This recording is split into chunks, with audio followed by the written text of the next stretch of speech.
नमस्कार, स्वागत है आप सभी का उत्तर प्रदेश विशेष में और मैं हूं आपके साथ कृतिका। खबरों की शुरुआत करेंगे लखनऊ से, जहां पर सीएम योगी आदित्यनाथ की टीम 9 के साथ बैठक की है। अधिकारियों को दिशा निर्देश दिए गए हैं। डेल्टा प्लस वेरिएंट को लेकर सतर्कता बढ़ाए जाने की भी बात कही गई है। साथ ही आपको बता दें कि उत्तर प्रदेश में पिछले 24 घंटे में 2,37,000 से ज्यादा टेस्ट हुए हैं। उत्तर प्रदेश में पिछले 24 घंटे में 174 नए कोरोना के केस आए हैं और वहीं 24 घंटे में 254 लोग ठीक हुए हैं। पॉजिटिविटी दर की अगर बात करते हैं तो वो घटकर 0.1% पहुंच गया है। सीएम योगी आदित्यनाथ ने बैठक में तमाम जानकारी दी। कोरोना का रिकवरी रेट भी 98.5% है। जीनोम सीक्वेंसिंग की सुविधा बढ़ा रहे हैं। सीएम योगी आदित्यनाथ की तरफ से कहा गया है 1 जुलाई से 10 लाख टीके रोज लगाने का लक्ष्य उत्तर प्रदेश में रखा जा रहा है। वहीं शिक्षण संस्थानों में नियुक्तियां भी जल्द पूरी होंगी। सीएम योगी आदित्यनाथ ने निर्माण कार्यों को तेजी से पूरा कराएं।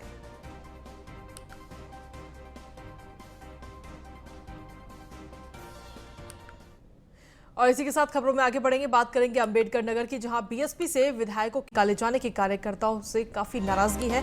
बीएसपी पदाधिकारियों और कार्यकर्ताओं ने इस्तीफा दिया है। लालजी वर्मा और राम अचल के साथ कार्यकर्ता खड़े हुए हैं और पदाधिकारियों बसपा विधायक लालजी वर्मा का ये बयान भी सामने आया। धोखे से गलत आरोप लगाकर पार्टी से निकाला गया, ऐसा उनका कहना है। 2022 में इसका खामियाजा पार्टी को भुगतना पड़ सकता है। साफ तौर पर लालजी वर्मा ने ये बातें कही, उनका ये बयान सामने आया है।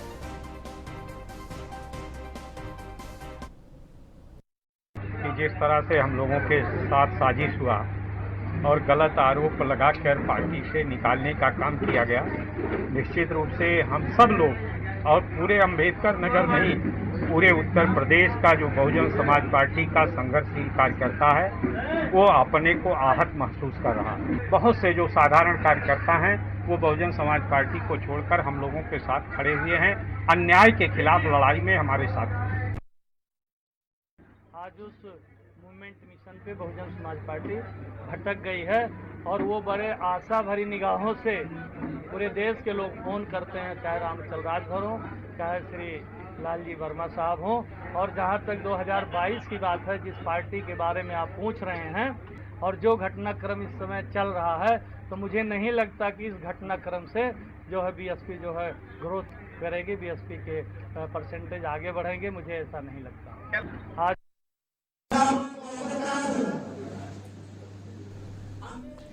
तो जिस तरीके से बीएसपी की तरफ से विधायकों को निकाला गया पार्टी से, इसी खबर पर तमाम जानकारी देने के लिए इस वक्त हमारे संवाददाता आसाराम वर्मा फोनलाइन पर जुड़ गए हैं। आसाराम, क्या कुछ अपडेट्स है आपके पास में? जिस तरीके से बीएसपी से विधायकों को निकाले जाने के बाद में कहीं ना कहीं एक अलग ही चीजें नजर आने लगी हैं, क्या कुछ अपडेट्स आपके पास?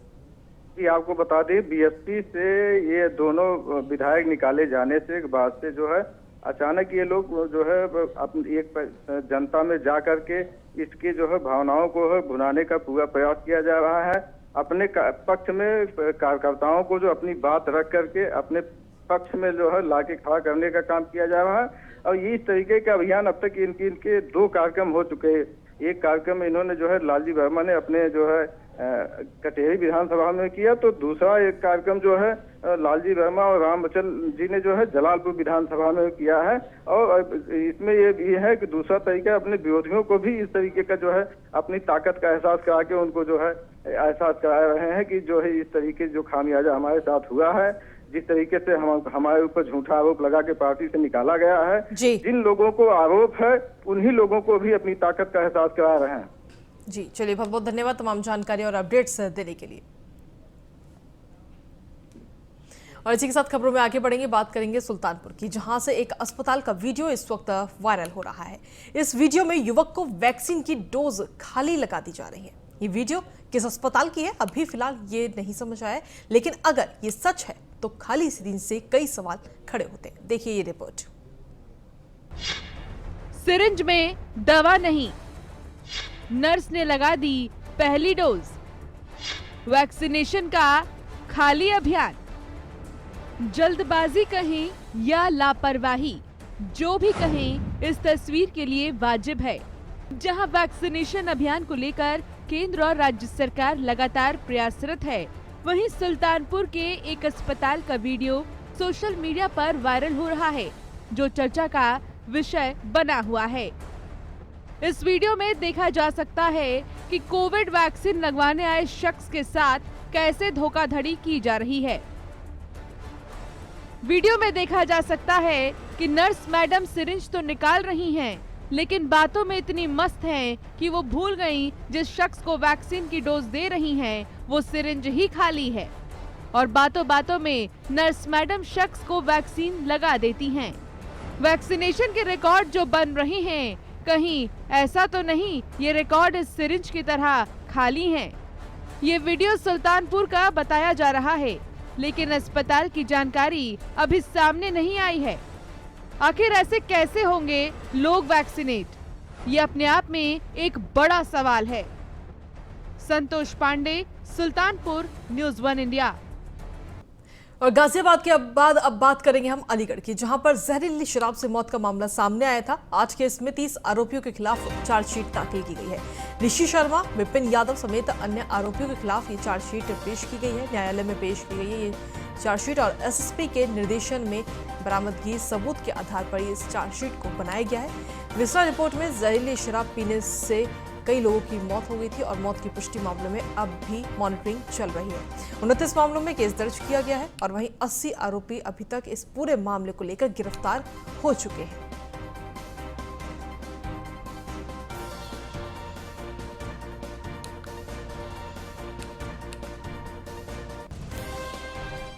अलीगढ़ के बाद अब बात करते हैं आजमगढ़ की, जहां पर जिला पंचायत अध्यक्ष प्रत्याशी संजय निषाद पर हमला हुआ है। पिकअप सवार अज्ञात बदमाशों ने यह हमला किया है। पिकअप को छोड़कर अंधेरे का फायदा उठाकर बदमाश भागने में सफल रहे। सूचना मिलने पर एसपी आजमगढ़ वहां पहुंचे और हमलावरों के ऊपर मुकदमा दर्ज कर कार्रवाई करने की बात कही है।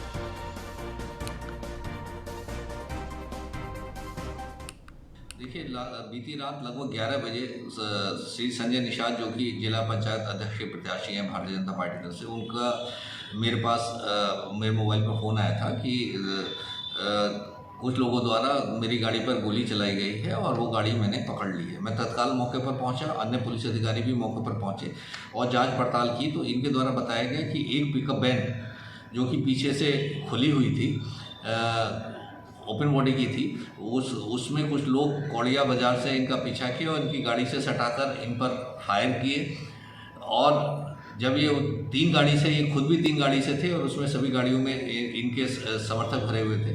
जब ये पीछा किए तो तहबूबपुर क्षेत्र में नहर के किनारे आके वो गाड़ी छोड़ के, पिकअप वैन छोड़ के भाग गए। इस संबंध में मेरे द्वारा मौके का निरीक्षण किया गया। खबरों में आगे बढ़ेंगे और बात करेंगे गाजियाबाद की, जहां पर वैक्सीन लगाने को लेकर के स्वास्थ्य विभाग की एक बड़ी लापरवाही सामने आई। स्लॉट बुक होने के बाद भी शख्स को वैक्सीन नहीं लगाई गई।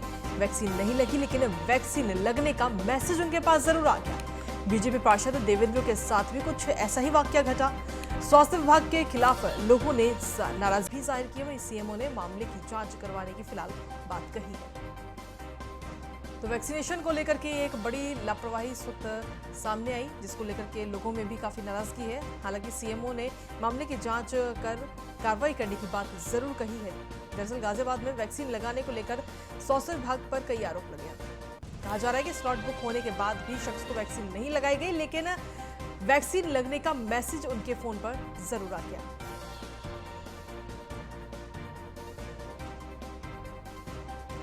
क्लस्टर योजना के तहत वैक्सीनेशन होना है। हम लोगों ने ब्लॉक वाइज क्लस्टर्स तैयार कर लिए हैं, माइक्रो प्लान हमारा तैयार है।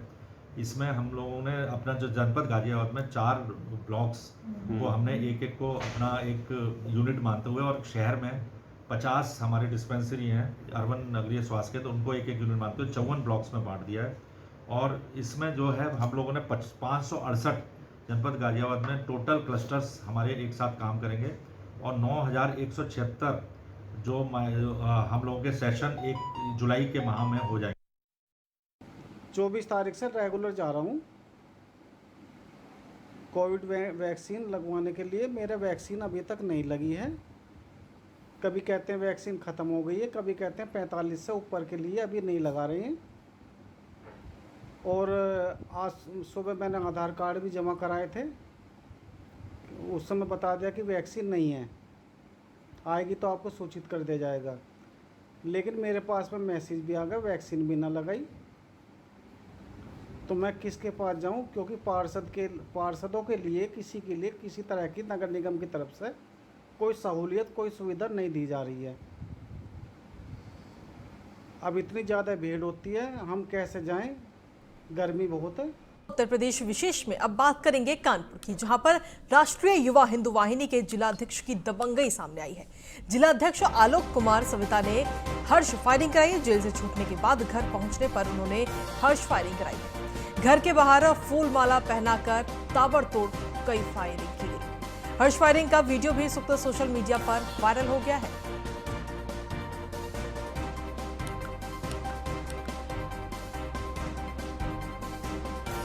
आपको बता दें कि जेल से बाहर आने की खुशी में यह हर्ष फायरिंग की गई है। राष्ट्रीय युवा हिंदू वाहिनी के जिलाध्यक्ष की दबंगई कहीं ना कहीं कानपुर में नजर आई। कानपुर की खबर इस वक्त आपको बता रहे हैं। जेल से छूटने के बाद जब वो घर पहुंची तो हर्ष फायरिंग कराई गई और एक नहीं बल्कि कई राउंड हर्ष फायरिंग हुई। घर के बाहर फूल माला पहनाकर ताबड़तोड़ फायरिंग इस दौरान की गई। तो बड़ी खबर आपको बता रहे हैं कानपुर से, जहां राष्ट्रीय युवा हिंदू वाहिनी के जिलाध्यक्ष की दबंगई इस दौरान देखने को मिली है। और जब वो जेल से छूटकर घर पहुंची तो हर्ष फायरिंग घर पहुंचने पर कराई गई।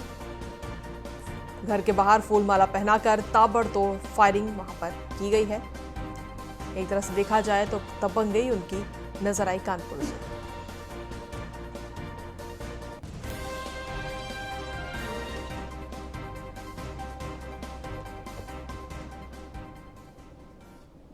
और वहीं अब बात करते हैं मुजफ्फरनगर की, जहां उत्तर प्रदेश में धर्म परिवर्तन के मामले में लगातार एक से एक बड़े खुलासे हो रहे हैं। श्रीनगर की तरह यूपी में भी सिख लड़की का धर्मांतरण हुआ है। सिख लड़की को डरा धमकाकर धर्मांतरण कराया गया है। योगी सरकार ने मामले का संज्ञान लेकर कड़ी कार्रवाई करने की भी बात कही। योगी सरकार ने लव जिहादी को गिरफ्तार कर फिलहाल जेल भेज दिया है। पुलिस ने आरोपी उस्मान को गिरफ्तार करके जेल भेजा है। योगी सरकार के फैसले से सिख समाज के लोगों में खुशी है।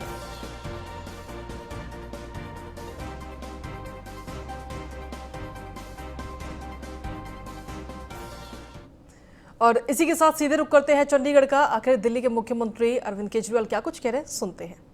3 से 4 साल का टाइम लगेगा। 3 से 4 साल के अंदर आम आदमी पार्टी की पंजाब में सरकार आपको 24 घंटे बिजली मिलेगी। तो 24 घंटे बिजली मिलेगी, 300 यूनिट तक बिजली माफ होगी और पुराने सारे बिजली के बिल माफ किए जाएंगे। तो सबसे ज्यादा मैं महिलाओं को बधाई देना चाहता हूं, जिनको अपने घर चलाना होता है, खर्चा चलाना होता है। इसके बाद मैं समझता हूं कि उनके हाथ में ज्यादा पैसा बचेगा। जो बिजली के पुराने बिल माफ किए जाएंगे, 300 यूनिट तक बिजली मुफ्त की जाएगी, उनके पास पैसा बचेगा। अपने बच्चों को अच्छी शिक्षा दे सकेंगी वो, अपने घर में और सुविधाएं दे सकेंगी वो, और मैं समझता हूं इससे पूरे पंजाब के अंदर घर घर के अंदर खुशहाली आएगी। शुक्रिया जी।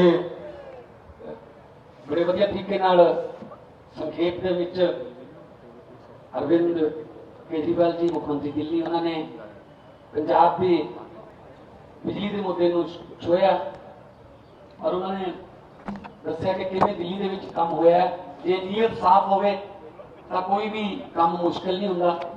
असी 1.5 साल तो पिंड पिंड गए, बिजली के बिल जलाए, लोगों ने कहा नहीं साडा खहरा चढ़ा दो इन्होंने बिलों तो उस वेले कैप्टन सरकार मानती नहीं सी कि नहीं बिजली के बिल बिल्कुल ठीक आते हैं। एवं कोई बिल हो गया होना, कोई गलती होनी, कोई किलोवाट 2 किलोवाट किसी ने लोड बढ़ा लिया होना।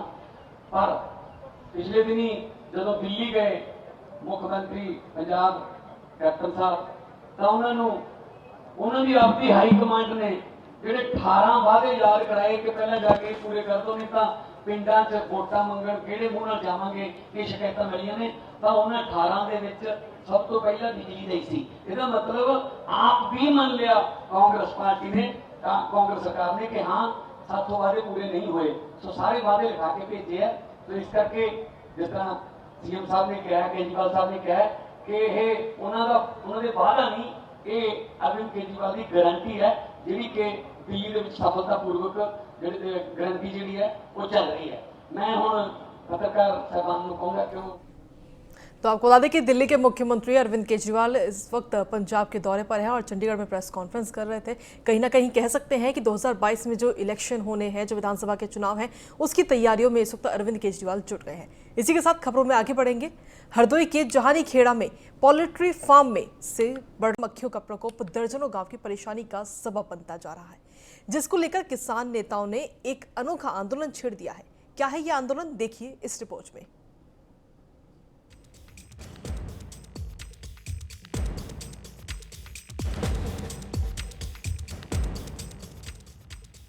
हरदोई से महज 60 किलोमीटर की दूरी पर जहानी खेड़ा इलाका, जिसकी सीमा से सटा चपर तल्ला में मौजूद एक पोल्ट्री फार्म लगातार चर्चा का विषय बना हुआ है। इलाके में उत्पन्न मक्खियां किसानों की परेशानी का कारण बनती जा रही हैं। पोल्ट्री फार्म से बढ़ रही मक्खियों के प्रकोप से करीब दर्जनों गांव चपेट में हैं। लोगों का खाना जीना दुश्वार हो चुका है, लेकिन प्रशासन है कि सुनने को तैयार नहीं। जनपद की एक गन्ना भुगतान और दूसरा आवारा गौवंश और तीसरा बरनाला पोल्ट्री फार्म के द्वारा अत्यधिक पैदा हो रही मक्खियां, इनको लेकर के प्रदर्शन शुरू हुआ था। इसके अतिरिक्त भी तमाम और समस्याएं हैं जो मैं समझता हूं लेखपाल और ग्राम पंचायत विकास अधिकारी के स्तर की समस्याएं हैं। इलाके में लगातार हो रही परेशानियों से निजात न मिलने पर भाकियू अवध के पदाधिकारियों ने गोमती नदी में जल सत्याग्रह का रास्ता अपनाया। हालांकि सुरक्षा की दृष्टि से जहानीखेड़ा और मैगलगंज पुलिस मौके पर तैनात रही। मक्खियों की वजह से लोगों का जीना दुश्वार है। गन्ना भुगतान न होने से लोगों के परिवार संकट में है। आवारा गौवंशों से किसानों की फसलें नष्ट हो रही।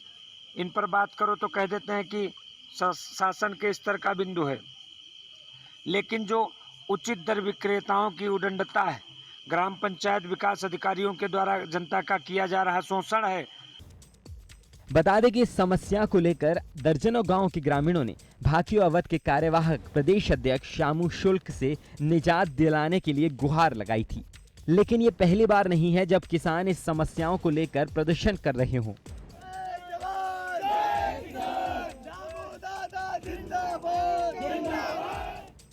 बता दें कि ग्रामीणों ने पहले भी कई बार इन समस्याओं को लेकर प्रदर्शन किया है, लेकिन कोई हल नहीं निकलता। किसानों की मांग पोल्ट्री फार्म द्वारा पनप रही मक्खियों से निजात, आवारा गोवंशों को गौशाला भिजवाया जाए, चीनी मिलों द्वारा रोका गया गन्ने का भुगतान दिलाया जाए। यानी समझा जाए कि किसान नेताओं ने प्रशासन को साफ शब्दों में इशारा दे दिया है कि यदि उनकी मांग को एक हफ्ते तक नहीं माना जाता है तो संगठन जतनगंज पुल गोमती नदी में किसानों के साथ अनिश्चितकालीन के लिए जल सत्याग्रह करेगा।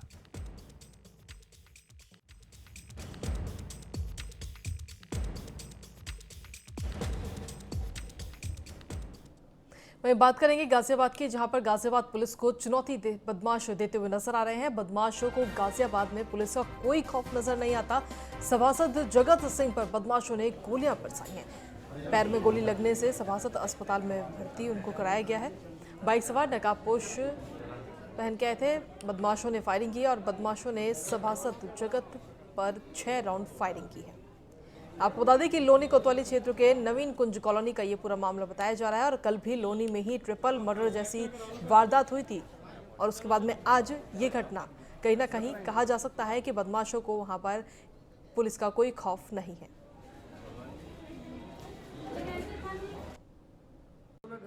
पेपर पढ़ रहा था, बदमाश आया, उन्होंने 6 गोली चलाई है। कितने लोग थे? वो 2 लोग आए अंदर। घर में ही?